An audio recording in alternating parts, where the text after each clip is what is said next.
የኢትዮጵያን የባህር በር የማግኘት መብት ለማስከበር ዲፕሎማሲያዊ፣ ህጋዊና ሰላማዊ መንገዶችን መሰረት አድርጎ የተጀመረው ስራ በተጀመረው ግለት እንዲቀጥል የሚያስችል አቅጣጫ ተቀምጧል። ኢትዮጵያን የባህር በር የማግኘት መብት ለማስከበር የተጀመረው ስራ በተጀመረው ግለት እንዲቀጥል አቅጣጫ አስቀመጥሁ ያለው የፌዴራል የጸጥታና ደህንነት ተቋማትን ያሰባሰበው ምክር ቤት ነው። ይህ ምክር ቤት የተቋቋመው በ1994 ዓ.ም በወጣ አዋጅ ነው። እንዲህ እንደ ዛሬው የቢሊዮን ዶላሮችና የሚሊዮን ነፍሶች ጉዳይ በአንድ ሰው እጅ ላይ ከመውደቁ በፊት አገርን በጋራ ለመምራት በማሰብ የተቋቋመ ነው። ኮሌክቲቭ ሊደርሺፕ እንደማለት። የአዋጁ መጠሪያም 277/1994 ይባላል። ምክር ቤቱ እንዲቋቋም የተደረገው ጠቅላይ ሚኒስትሩን በአገሪቱ የጸጥታና ደህንነት ጉዳዮች ላይ ለማማከር እንደሆነም በአዋጁ ላይ ተቀምጧል። ሁሉን አውቃለሁ የማይሉ ሰዎች ጠቅላይ ሚኒስትርነት ሰማዩንም ምድሩንም መጠቅለል እንዳልሆነ የሚረዱ መሪዎች እንዲህ ያሉ ምክር ቤቶችን ፈጥረው ምክር የሚጠይቁበት ይህ የደህንነት ካውንስል ዋና የአገር ብሔራዊ ደህንነትና ሰላም ማስጠበቂያ እንጂ ግለሰቦችን ስማቸውን እያነሳ ሐሜትና ሉባልታ የሚነገርበት አይደለም። አገራዊ ቀውስን ለማስቀረት እንጂ ለማባባስ ሴራ የሚሸረብበትም ጠቅላይ ሚኒስትሩ በየአቅጣጫው ሲዋጋ ከርሞ አልሳካ ሲለው ምን ላድርግ እያለ ድስት ከጣደ በኋላ የሚያለቅስበትም እንዲሆን አልተፈጠረም። በብልጽግና ዘመን ይህ ምክር ቤት የሚጠራው ጠቅላይ ሚኒስትሩ ከጥቂት ሰዎች ጋር ሆነው በየአቅጣጫው ብዙ ከገደሉና ካጋደሉ ብዙ ዲፕሎማሲያዊ ኪሳራዎችንም ካመጡ በኋላ ምን ላድርግ ብለው ምክር ለመጠየቅ ነው። በትናንትናው የዚህ ምክር ቤት ውሎ ግን የብልጽግና ስልጣንና ከስልጣን የተነሱ ግለሰቦች እየተነሱ ሲጣሉ፣ አገዛዙን የሚፋለሙ ታጣቂ ድርጅት አመራሮች ማንነትም ሲብጠለጠል መዋሉ ተሰምቷል። የኢቢኤስ ዶክመንተሪ ሳይቀር በዚህ ምክር ቤት ላይ አጀንዳ ሆኖ መቅረቡ ይህ መድረክ ምን ያህል በቀለሉ አጀንዳዎች ላይ እንደሚመክርም የሚጠቁም ነው። የሆነው ሆኖ በትናንቱ የዚህ ምክር ቤት ውሎ ላይ ተነስቶ ውይይት የተደረገበት ጉዳይ ነው የተባለለትና በተጀመረው ግለት ይቀጥል ዘንድ አቅጣጫ አስቀመጥን ተብሎ የተነገረለት አንዱ የባህር በር ጉዳይ ነው። መድረኩ ላይ እንዲህ ያለ ነገር ተነስቷል የሚለውን ነገር ወደ ጎን ብለን የባህር በርን ለማግኘት ምን የተጀመረ ግለት አለ ብለን እንጠይቅ። ኢቲቪ ላይ ቀርበው የአፋርን ድንበር ቆፍረን ቀይ ባህርን ጠልፈን ወደ ኢትዮጵያ እንዲፈስ እናድርገው እያሉ ከሚተነትኑ የብልጽግና ምሁራን ውጪ በፋና ቀርበው በአርቆ ሐሳቢ መሪያችን ሐሳብ አመንጭነት የተወጠነ እያሉ ከሚናገሩ የዘመናችን በልጻጊ ተንታኞች ውጪ ጠቅላይ ሚኒስትሩ በዓመት 3 ጊዜ ፓርላማ ላይ ገብተው ቀይ ባህርና የባህር በር እያሉ ከሚናገሩት ነገር ውጪ ምን የተለየ ግለት ተጀምሯል? ይሄ ነገር የት ነው የጋለው የተጋጋለው የሚለውንም እናንሳ። የኦህዴድ ብልጽግናና አገዛዙን የከበቡ ምዕመናን ኤርትራን አሳንሶ መጥራት፣ ማጣጣልና መናቅ የየዕለት ስራቸው አድርገውታል። እናም ይህንን ግለት ይሉትን ነገር በየባልኮኒው ላይ የሚፈጥሩትን ሐሜት ነው ወይስ የሚለውን ትተን አንድ መሰረታዊ ነገር ለመመልከት እንሞክር። ብልጽግናዎች የናቁት በየአጋጣሚውም የሚያጣጥሉት ሻዕቢያ ትናንት በነበረው የብሔራዊ ደህንነት ምክር ቤቱ ስብሰባ ላይ በድጋሚ ስሙ ተነስቷል። ባሳለፍነው ዓመት ባካሄደው ስብሰባ ላይ የኤርትራውን አገዛዝ አቅምና አቋም የሚገመግም ሰነድ በመከላከያ ደህንነት ኃላፊው ጄኔራል ጌታቸው ጉዲና ቀርቦ መወያያ እንደነበር ተሰምቷል። ብልጽግናዎች ሻዕቢያን የሚገነዘቡት እንዴት ነው የሚለውን ለመረዳት ያ የውይይት ሰነድ የሚጠቁመው ነገር ይኖራልና በጥቂቱ እንመለከተዋለን። ብልጽግናዎች የዲፕሎማቲክ ማህበረሰቡ ሻዕቢያን ብናስወግደው አይቃወመንም፣ የአሜሪካ መንግስት ከፍተኛ ኃላፊዎችን አሳምነን የቀሩን ዶናልድ ትራምፕ ብቻ ናቸው ሲሉ ቢሰነብቱም የኛ የባህር በር ጥያቄ ሩሲያ ዩክሬንንም እንደወረረች ያለ አሜሪካ፣ ካናዳና ሌሎች ጎረቤቶቿን እጠቅልላለሁ ብላ እንደገለጸችበት ያለ ነው ብለው አምነው በከረሙበት ባለፉት ወራት አንድ የተደወለ ስልክ ግን ክው አድርጓቸዋል። ይህንን በዝርዝር ስንመለከት በእርግጥ ብልጽግናዎች ወደ ኤርትራ አቅጣጫ ውጊያ ቢከፍቱ በዚያ የሚዋጉት ማንን ነው? ኤርትራን ብቻዋን ወይስ እንደ ግብፅና ሳውዲ አረቢያ ያሉትን ሀገራትም ጭምር የሚለውን በተመለከተ የአገዛዙ ሹማምንት የሚሉትን ግርም የሚል መከራከሪያ እናገኛለን። ትላልቆቹ የዓለም መገናኛ ብዙሃን፣ ታዋቂዎቹ የአካባቢው ጉዳይ ተንታኞች የብልጽግና መራሿ ኢትዮጵያና ሻዕቢያ መራሿ ኤርትራ ወደ ጦርነት ሊያመሩ እንደሚችሉ መዘገብና ማብራራት የቀጠሉበት ጉዳይ ነው። ሁለቱን ሀገሮች ለውጊያ የሚጋብዘው ምክንያት ደግሞ የአዲስ አበባው መንግስት የባህር በር ጥያቄ አለኝ ማለቱ ነው። የወደብ ሳይሆን የባህር በር ጥያቄ መሆኑንም በአጽንኦት ያሰፍሩታል። የባህር በር ማለት በኢትዮጵያ ሉዓላዊ ግዛት ውስጥ የሚካተት አሁን ካለው የአገሪቱ ካርታ ላይ ጭማሪ የሚያመጣ አዲስ ግዛት ማለት ነው። ወደብ ሲባል ደግሞ ልክ እንደ ጅቡቲው ወይም እንደ በርበራው ያለ በኪራይ የሚገኝ ነው። እናም ብልጽግና ፈልጋለሁ እያለ ያለው የባህር በር እንጂ ወደብ አይደለም። ይህንን ለማሳካት ጉልበት አንዱ መሳሪያ እንደሚሆን የሚያምኑት ብልጽግናዎች ባሳለፍነው ዓመት በተካሄደው የደህንነት ምክር ቤቱ ስብሰባ ላይ ጄኔራል ጌታቸው ጉዲና ሻዕቢያ አቅሙና አቋሙ ምን እንደሆነ የሚያትት ጽሑፍ አቅርበው እንደነበር የሚገልጽ አንድ ለጉዳዩ የቀረበ ባለስልጣን ለጣቢያችን የተናገረው እንዲህ የሚል ነው። ሻዕቢያ በዲያስፖራ ኤርትራውያን ተቃውሞ የተነሳበት በዲፕሎማሲው ዓለምም የተገለለ ነው። ዓለም ላይ የሚደግፉት ሀገራት ግብፅና ሳውዲ አረቢያ ናቸው።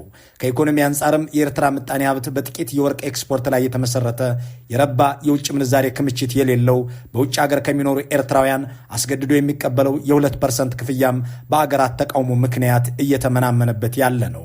በአገር ውስጥም የህዝብ ድጋፍ የሌለው አገሪቱን ወጣቶች ትቷት የሚሄዱ የአዛውንቶች አገር እየሆነች ነው። ሰራዊቱን በተመለከተም የኤርትራ ጦር በአዛውንቶች የሚመራ በግዳጅ በተያዙ ተስፋና የረባ ደሞዝ በሌላቸው ወታደሮች የተሞላ የመዋጋት ሞራልም የሌለው መሆኑ ትግራይ ውስጥ ከኛ ጋር ሆኖ ሲዋጋ ታይቷል። የነበረው የእግረኛው አቅምም የተዳከመ ነው። ከኤርትራ ወታደራዊ አቅም የተሻለው ሜካናይዝድ ኃይሉ ነው። በደርግ ዘመን በነበረው ውጊያም የሰበሰበው ሜካናይዝድ መሳሪያ አለው። በቅርቡ በትግራይ ለመዋጋት ብለን የሰጠኑን ትጥቅም አልመለሰም። የተባበሩት አረብ ኤምሬቶችም የተከራየችውን የአሰብ ወደብ ለቃ ስትወጣ የተወችለት ታንክና መድፍ አለ። የሻዕቢያ አቅም ይህ ብቻ ነው የሚለው የጄኔራል ጌታቸው ጉዲና ሪፖርት፣ ይህ ደግሞ በድሮን ውጊያ በቀላሉ ሊወገድ እንደሚችል ያትታል። ይህንን ጉዳይ በማስመልከት አስተያየቱን የጠየቅነው አንድ የአካባቢው ነባር ታዛቢ ይህ ቁንጽል ትንታኔ ነው ይላል። ምክንያቱም ሲያስቀምጥም ይህ ጦርነት በሁለት ሀገሮች መካከል የሚካሄድ ደግሞም የብዙ ሀገሮች ፍላጎት የሚንጸባረቅበትን ቀይ ባህርን ለመቆጣጠር የሚደረግ በመሆኑ ብዙ ተዋናያን ሊሳተፉበት እንደሚችሉ ይጠቁማል። ወትሮም ቢሆን በሰው ኃይልም ሆነ ውጊያው በሚፈልገው ኢኮኖሚ ሲለካ ኤርትራ የኢትዮጵያን ክልሎች የአንዱን ያህል እንኳን አቅም ሊኖራት አይችልም። ይሁን እንጂ ጦርነቱ በመሬት ላይ ብቻ ሳይሆን በዲፕሎማሲው ግንባርም የሚደረግ በመሆኑ ብልጽግናዎች እንደሚሉት ቀላል አይሆንም የሚለው ይኸው ባለሙያ ኢትዮጵያ ወራሪነቷ ከተረጋገጠ ወዲያውኑ ለማዕቀብ የምትዳረግ መሆኑ አይቀርም። ማዕቀብ ከተጣለባት ደግሞ መሳሪያም እንዳትገዛ አጋርም እንዳይኖራት ተደርጋ ካሁኑ የባሰም የተገለለች ትሆናለች ሲል ያክላል። መሳሪያ ካልገዛችና በማዕቀብ ከተቀጣች ደግሞ ጦርነቱ በሽንፈትም ሊጠናቀቅ ይችላል ሲል ይናገራል። ሻዕቢያን በአንጻሩ እንደ ግብፅ ያሉ አጋሮች ማስታጠቃቸው እንደማይቀር የሚገልጸው ይኸው ባለሙያ እዚህ ላይ ሳውዲ አረቢያ የሚኖራት ሚናም ቀላል እንደማይሆን ያብራራል። በተለይ ከአሜሪካ መንግስት ጋር መልካም ግንኙነት ያላቸው እነዚህ ሁለት የሻዕቢያ አጋር መንግስታት ኢትዮጵያን ለማስቀጣት መረባረባቸው አይቀሬ መሆኑን ያነሳል።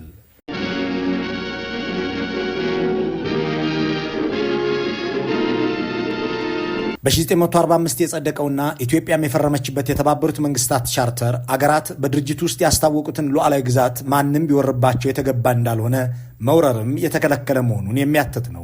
ከዚህ አንጻር እንደ አውሮፓውያን አቆጣጠር በ1993 አገር ሆና የተገነጠለችው በኒውዮርኩ ቢሮ ውስጥም ግዛታዊ ክልሏን ያሳወቀችው ኤርትራ በኢትዮጵያ የምትወረር መሆኗን የተባበሩት መንግስታት ካረጋገጠ ያለምንም ቅድመ ሁኔታ ማዕቀብ ይጥላል ማለት ይሆናል። ከጡረተኛ ኢትዮጵያውያን ዲፕሎማቶች አንዱ ስለዚህ ጉዳይ ጠይቀ ነው ይህ ጦርነት የሚጀመር ከሆነ የኤርትራ የውጭ ጉዳይ ቢሮ ወደ ካይሮ ይዞራል ይላሉ። ነገሩን ሲያብራሩም ግብጾች የኢትዮጵያን ወራሪነት ለተባበሩት መንግስታትም ለአረብ ሊግም ለአሜሪካና ለአውሮፓም ሌላው ቀርቶ ለአፍሪካ ህብረትም አሳምነው ሊናገሩና ማዕቀብ ሊያስጥሉ ይችላሉ ሲሉ ያክላሉ። ከዚህ በተጨማሪም ግብፅ ያልተቋረጠ የሎጂስቲክስና የስለላ ድጋፍ ልታደርግ እንደምትችል ይገልጹና በተለይም አየር ኃይሏ ድሮንና ሚሳኤሎቿ በብዛት ሊሳተፉ እንደሚችሉ ጠቁመው በኤርትራውያን ገላ በግብፅ መሳሪያ የሚደረግ ጦርነት ይሆናል ሲሉ ያብራሩታል። በአሁኑ ወቅት የደከመ ዲፕሎማሲ፣ የተወገዘ ዓለም አቀፍ ስም ያለው ብልጽግና ወድቀህ ተነሳ ውለህ ግባ የሚለው የረባ አጋር የለውም። እንኳን አገር የሆነችውን ኤርትራን ወግቶ ይቅርና አገር ያልሆነችውን ሶማሌላንድንም ባህር ልታከራየኝ ነው ብሎ አስፈርሞ አንድ ከጎኑ የሚቆም ወዳጅ ሲያገኝ አልታየም። የአዲስ አበባው አገዛዝ አሁን ዓለም ላይ ያለው ሊጠቅም የሚችል አጋር የተባበሩት አረብ ኤምሬቶች መሆኗን የሚያነሳ አንድ ለዚህ ዝግጅት ሐሳብ ያዋጣ አስተያየት ሰጪ ይህ የቀይ ባህር አጀንዳ የአብይ ሳይሆን የቢንዛይድ ይመስለኛል ይልና ይቺ አረባዊት ሀገር ግን ዘላቂ አጋር አይደለችም፣ አዝማሚያውን አይታ ትታ ልትወጣ የምትችል ነች ሲል ባህሪዋን እማኝ በማድረግ ይገልጻል። ምሳሌ ሲያመጣም በየመን ጦርነት ለ99 ዓመት የአሰብ ወደብን ተከራይታ ከኤርትራም ጋር ወዳጅነት መስርታ ወደ ውጊያ የገባች ቢሆንም የጦርነቱን አቅጣጫ አይታ ወደቡንም ውጊያውንም ትታ መውጣቷን ያስታውሳል።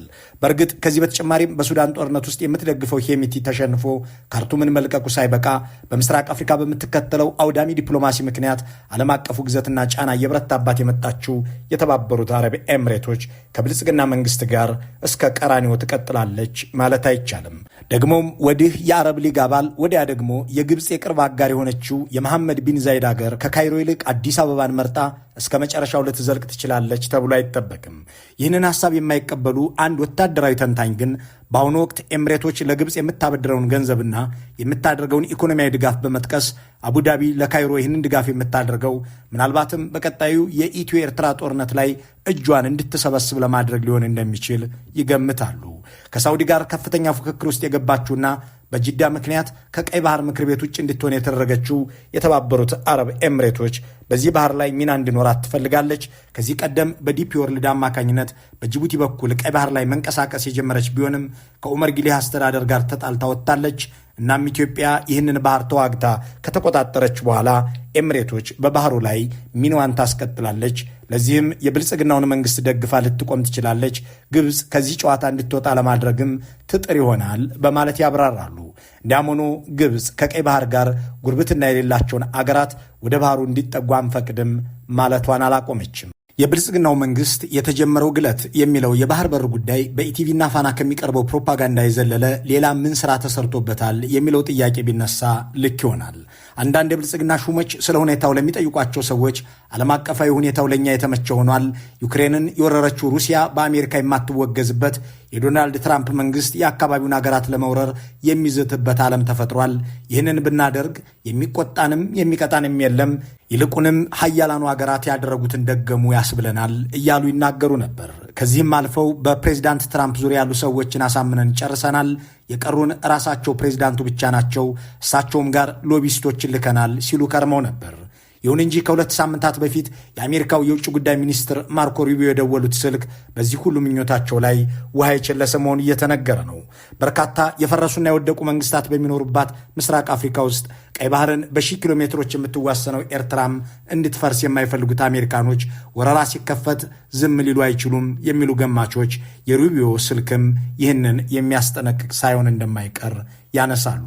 የብልጽግና ወታደራዊና ፖለቲካዊ አመራሮች ወደ ኤርትራ ውጊያ እንደሚከፍቱ ሳያሰልሱ ከሚያወሩባቸው አጋጣሚዎች በአንዱ እንደ ሳውዲ አረቢያ ያሉ ሀገራት ከሻቢያ ጋር ቢሰለፉ ምን ታደርጋላችሁ የሚል ጥያቄ ቀርቦላቸው ሲያብራሩ የእኛ ባህር በር ፍላጎት የሳውዲን ጥቅም አይጻረርም፣ ከኤርትራ ጋር የነበረው የባህር ነክ ግንኙነቷ ከእኛም ጋር እንዲቀጥል እናደርጋለን ሲሉ ተደምጠዋል። ይህንን ጉዳይ ቁንጽል እይታ የሚሉት አንድ አስተያየት ሰጪ ብልጽግናዎች ጠለቅ ብሎ ማሰብ እንደማይችሉ የሚያሳይ ነው ይላሉ። ሳውዲ ከኤርትራ ጋር በቀይ ባህር ምክንያት የፈጠረችው ካውንስልና ብልጽግናም አቀርበዋለሁ የሚለው አጋርነት ለየቅል ናቸው ሲሉም ይጨምራሉ። ብልጽግናዎች የሻዕቢያን መወገድ አስፈላጊነት ለጎረቤት ሀገራትም ለሩቅ መንግስታትም ለማሳመን እየጣሩ መሆኑን አውቃለሁ የሚሉ አንድ ዲፕሎማት ከወራት በፊት በአልጄዚራ ላይ በሙላቱ ተሾመ ስም የታተመው የብልጽግና መንግስት ጽሑፍ የኤርትራው ፕሬዚዳንት የምስራቅ አፍሪካ የሰላም ጸር ብቻ ሳይሆኑ እስከ ሳህል ድረስ በተዘረጋው የብጥብጥ መዋቅራቸው አካባቢውን እያተራመሱ ነው ማለቱ ሻዕቢያ ቢወገድ ለዓለም ሁሉ የሚጠቅም መሆኑን እወቁ የማለት አካል ነው ይላሉ። ከወራት በፊት በጉዳዩ ላይ አንድ መጣጥፍ ያስነበቡት ጀነራል ጻድቃን ደግሞ የኢትዮጵያና የኤርትራ ጦርነት የሚካሄደው የዓለም ትኩረት ወደ ሌላ አቅጣጫ በሄደበትና በሩሲያ ዩክሬን ጦርነት በኮንጎ ግጭት ላይ ባተኮረበት ወቅት መሆኑን ጠቅሰው የጦርነቱን ውጤት የሚወስኑት የተባበሩት አረብ ኤምሬቶች፣ ሳውዲ አረቢያ፣ ኢራን፣ ግብፅ፣ ቱርክና መሰል ሀገራት ናቸው ብለዋል። ብልጽግናዎች ግን ነገሩን በቁጽል መተንተናቸው ሳያንስ የባህር በር ለስልጣን ካለው ጠቀሜታ አንጻር እንጂ በህዝቦች ዘላቂ ግንኙነት ላይ እንዲሁም በአገሪቱ ህጋዊ አጀንዳ ላይ ስለሚያስከትለው አሉታዊ ተጽዕኖ ሲያስቡበት አይስተዋልም። በደመነፍስ በሶማሌላንድ በኩል ቀይ ባህር ገባን እግዚአብሔር ይመስገን እንዳላሉ አሁን ደግሞ ስለ ባህር በር የጀመርነው ግለት ይቀጥል እያሉ ነው። ለኢትዮጵያ ህዝብ ግን በሶማሌላንድ በኩል አድርገን ገባንበት ካሉት ቀይ ባህር መውጣታቸውን እስከዛሬ አልነገሩትም።